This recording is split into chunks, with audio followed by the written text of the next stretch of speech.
প্রিয় দর্শক, আশা করি আপনারা সকলেই ভালো আছেন। নতুন করে প্রিন্স মামুনকে নিয়ে লায়লা আবার কি বলল, তো তা আমি আপনাদেরকে জানিয়ে দেব।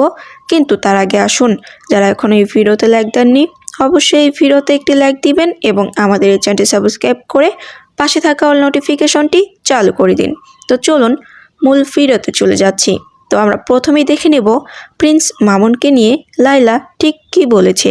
সেদিন থেকে শুরু হয়েছে যে তাকে বাড়িটা দিতে হবে, তাকে জমি দিতে হবে, তাকে এই মুহূর্তে বাড়ি দিতে হবে, এই মুহূর্তে জমি দিতে হবে, এই মুহূর্তে মামলা তুলতে হবে। আমি কিন্তু যে ওর হাত থেকে বাঁচার জন্য আমি কিন্তু আপোষের লক্ষ্যে আমি আমার লয়ার ভাইয়া যিনি আছেন ওনাকেও বলে অ্যাপ্রোচ করেছে এবং উনিও বলেছে যে ঠিক আছে আপা, আমরা এটা পেশ করছি, এটা সময় সাপেক্ষ ব্যাপার, এটা আস্তে আস্তে হয়ে যাবে, আমরা ওই দিকেই আগাচ্ছি। আমি বলতে চাই ভাই, আমি তোমার কাছে মাফ চাই, ক্ষমা চাই, আমি তোমার হাত থেকে মুক্তি চাই।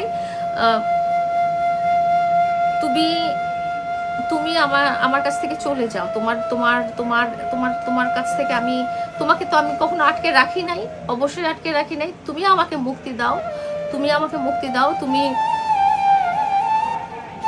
4টা বছর কিভাবে পার করেছি সেটা শুধু আমি একা বলতে পারি। আমার মনে কি চলেছে, আমার শরীরে কি চলেছে, আমার পরিবারের ভিতরে কি চলেছে, সেটা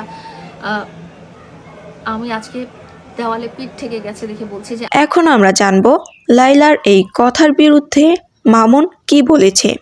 মেরে ফেললে তো আরও ভালো, কারণ এই যে লাইফটা লিড করতেছে এটা আসলে লাইফ না, লাইফটা একদম ডাল হয়ে গেছে, শেষ করে দিছে আমাকে।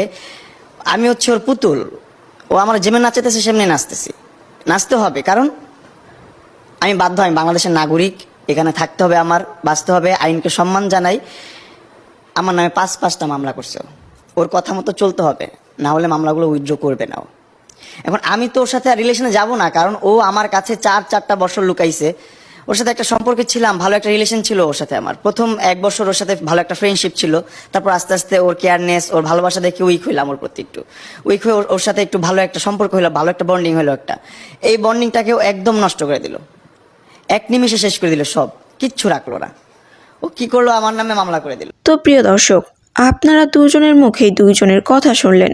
এখন আপনারা কার কথা বিশ্বাস করবেন এবং প্রিন্স মামুনকে নিয়ে লায়লা যে মামলাগুলো দিয়েছে সেগুলো কতটুকু সত্য তা আপনাদের মুখেই জানতে চাই। তাই অবশ্যই এই ভিডিওটির কমেন্টে আপনারা আপনাদের মতামত জানিয়ে দিবেন। তো আজকের এই ভিডিওটি এ পর্যন্তই। ভিডিওটি ভালো লাগলে অবশ্যই লাইক এবং সাবস্ক্রাইব করবেন। ধন্যবাদ।